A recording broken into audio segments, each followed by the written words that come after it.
फरमान जी को भेजिए, फरमान जी को, फरमान जी,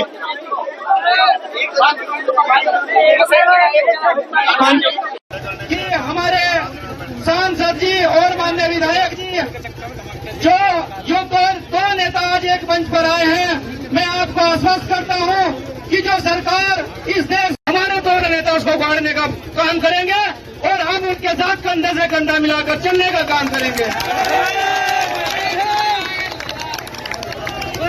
और देखिए, हम धरने पे संविधान की रक्षा के लिए बैठे। संविधान सभी को सामाजिक, धार्मिक, आर्थिक और अपने अधिकारों के साथ स्वाभिमान के साथ जीवन जीने की आजादी देता है।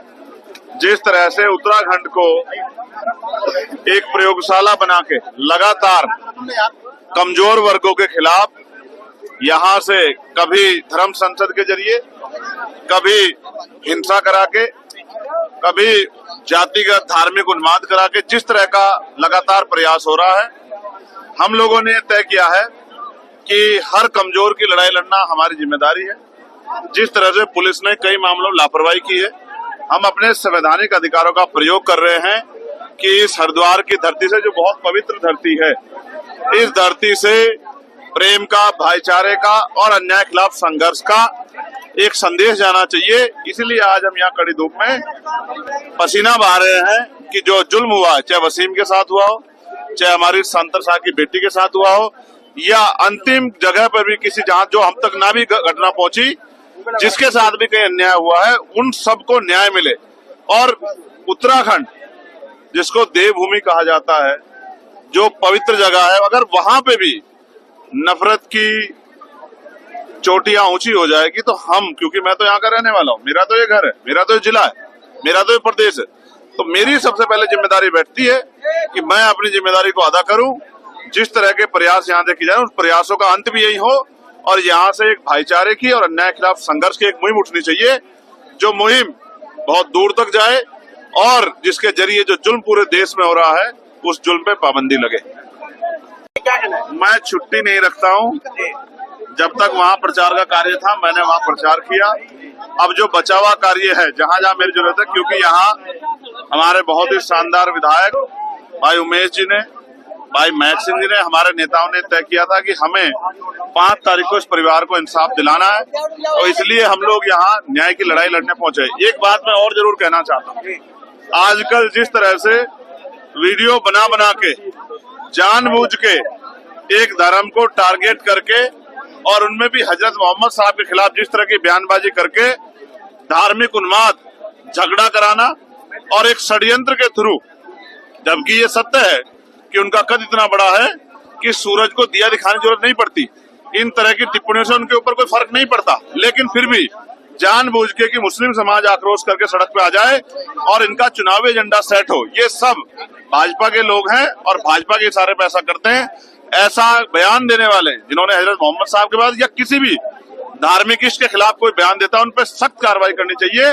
और मैं तो ये कहूंगा, गाजियाबाद वाले जिनका दिमाग खराब हो गया है, उनके खिलाफ एनएसए कार्रवाई करके उनको जेल में ठूसना चाहिए।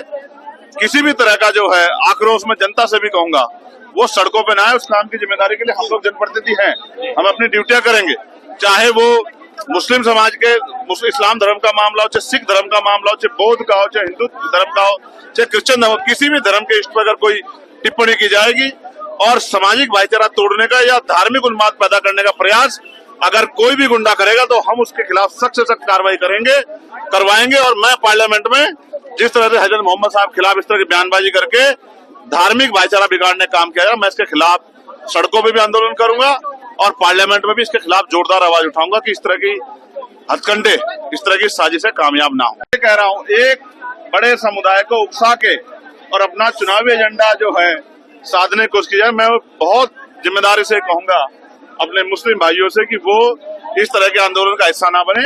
जब आप लोगों ने हमें वोट देकर जनप्रतिनिधि बनाया है, तो हम आपकी आवाज पार्लियामेंट में भी और सड़कों पर भी उठाएंगे, हम इसके लिए हैं। लेकिन आप इनके षड्यंत्र में ना आए। जिस तरह से आप सड़कों पे आओगे तो इनका जो है चुनावी एजेंडा सेट होता जाएगा। तो बहुत समझदारी से काम ले, धैर्य का समय। ठीक है। एक दूसरे को धक्का मुक्की ना करें। वहीं पर अपनी जगह पर बैठ जाए।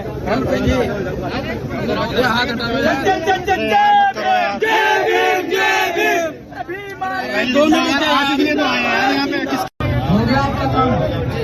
सम्मानित पत्रकार बंधु, आपका काम निपट गया। हो गया भाई जी, कोई करने का नहीं दे रहा, जगह तो बनवाओ कम से कम।